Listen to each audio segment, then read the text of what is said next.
Welcome to my palaro part 5. So, ganito naman natin palaro, guys. Dadadada, lalabas ka ng ating mahiwagang papel. Dadadada. Yan. Bibilangin nyo kung ilan ang buhok ng kalbong ito.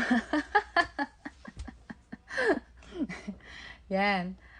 Tapos, ang mananalo ay bibigyan ko ng 50 pesos GCash.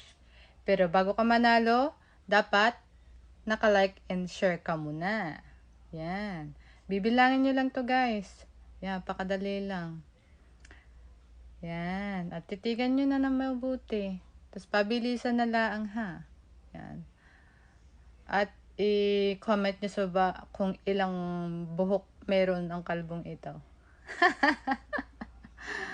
Let's go! Paunahan na lang. Hintayin ko inyong sagot. Diyan na.